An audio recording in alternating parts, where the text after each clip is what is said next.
ஒரு காலத்துல BlackBerry ஃபோனும், அமெரிக்காவோட மொபைல் ஃபோன் மார்க்கெட்ல 50% பிடிச்சிருந்தாங்க. அதுக்கப்புறம் வருஷங்கள் போக உங்களுடைய ஷேரும் 1% கம்மியாகுது. ஸோ இவங்களுடைய கேஸ் ஸ்டடியோ, எப்படி ஒரு இனோவேஷன் அண்ட் ஒரு அரகன்ஸ்னால எவ்வளோ பெரிய ஒரு கம்பெனியா இருந்தாலும், டக்குன்னு வீழ்ச்சி அடையறதுக்கு ஒரு எடுத்துக்காட்டு.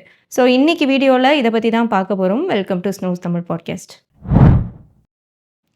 ஸோ ஃபர்ஸ்ட் இதோடைய வரலாற பார்த்தோம்னா, இது ஒரு கனடா கம்பெனி. இதோடைய ஓனர்ஸ் பார்த்தீங்கன்னா, மைக் அண்ட் டக்ளஸ் 1984ல கண்டுபிடிச்சாங்க. அப்ப இதோடைய பேரு ரிசர்ச் இன் மோஷனா இருந்துச்சு. 1999ல ஃபர்ஸ்ட்டு BlackBerry மொபைல் ஃபோன ரிலீஸ் பண்றாங்க. ஸோ அப்போது 2 வே பேஜரா ரிலீஸ் ஆகுது. ஸோ 2 வே பேஜர் அப்படின்றது நம்ம இன்ஸ்டன்ட்டா இமெயில் அனுப்பிக்கலாம் ஒரு டிவைஸ்லேருந்து இன்னொரு டிவைஸ்க்கு. அந்த டைம்ல இது ஒரு பெரிய விஷயமா பார்க்கப்பட்டுச்சு. ஏன்னா, அப்பலாம் வந்து எஸ்எம்எஸ் தான் ஒரு ஃபோன்லேருந்து இன்னொரு ஃபோனுக்கு அனுப்ப முடியும். மெயில்லாம் அனுப்பணும்னா சிஸ்டம் கனெக்ட் பண்ணி தான் அனுப்புறதா இருந்துச்சு. ஸோ அப்போ இது பிஸ்னஸ் மக்களுக்கிடையே பயங்கர வரவேற்பு குடுத்துச்சு 2000ல. ஈவன் வந்து உலகத்துல இருக்கிற பெரிய தலைவர்கள்லாம் கூட இந்த BlackBerry மொபைல் ஃபோன் தான் யூஸ் பண்ணிட்டுருந்தாங்க. 2008ல யுஎஸ் அதிபரா இருந்த பாரக் ஒபாமா, அப்புறம் யுஎஸ் ஸ்டாஃப்ஸ் எல்லாருமே BlackBerry ஃபோன யூஸ் பண்ண சொல்றாங்க. ஏன்னா, அதோடைய செக்யூரிட்டி ஃபீச்சர்ஸ்க்காண்டி. அடுத்ததா இவங்களுடைய ஸ்ட்ரென்த்ஸ் என்னலாம் அப்படின்னு பார்த்தோன்னா, ஃபர்ஸ்ட்டு அவங்களுடைய குவாட்டி கீபோர்ட் அது மூலமா ஃபாஸ்ட்டா டைப் பண்ணிக்கலாம். அப்புறம் அவங்களுடைய இன்ஸ்டன்ட் மெசேஜிங் ஆப் நல்ல செக்யூரிட்டி குடுத்தாங்க. அது மூலமா கம்பெனி, அதுக்கப்புறம் கவர்மெண்ட் அஃபீஷியல்ஸ்லாம் நெறைய பேர் யூஸ் பண்ணாங்க. 4வதா இந்த BlackBerry என்டர்பிரைஸ் சர்வர். அதில இந்த இமெயில், ஐடி கண்ட்ரோலுக்குன்னு யூஸ் பண்ணுவாங்க. 2009ல மட்டும் இதில 80 மில்லியன் சப்ஸ்கிரைபர்ஸ் இருந்தாங்க. இப்ப இவங்களுடைய சரிவு எப்போ ஆரம்பிக்குதுன்னா, 2007ல. எப்படி நோக்கியா, சோனி எரிக்சன்லாம் சரிவாச்சோ, அதே மாதிரி தான் இவங்களுக்கும் நடக்குது. 2007ல ஆப்பிளோட ஸ்டீவ் ஜாப்ஸ் ஐஃபோன ரிலீஸ் பண்றாங்க. அப்போ BlackBerryயோட சிஇஓ என்ன சொல்றாங்க? இட்ஸ் ஓகே, வில் பி ஃபைன்னு சொல்றாங்க. ஆனா மக்களோட ப்ரிஃபரன்ஸோ மாறுது. ஸோ ஆப்பிள் ஒரு டச் பேஸ்ட் ஃபோனா இருக்கு. மக்களும் அதுக்கு அதிகமா ப்ரிஃபரன்ஸ் குடுக்க ஆரம்பிக்கிறாங்க. அதே மாரி ஆப்பிள்ல நெறைய ஆப்ஸுமே இருந்துச்சு. டெவலப்பர்ஸ் ஆப்பிள்ல நெறைய ஆப்ஸ் டெவலப் பண்றத ப்ரிஃபர் பண்ணாங்க. ஸோ மக்களோ வந்து BlackBerryய விட்டு அப்படியே ஸ்லோவா ஐஃபோனுக்கு மூவ் பண்ண ஆரம்பிக்கிறாங்க.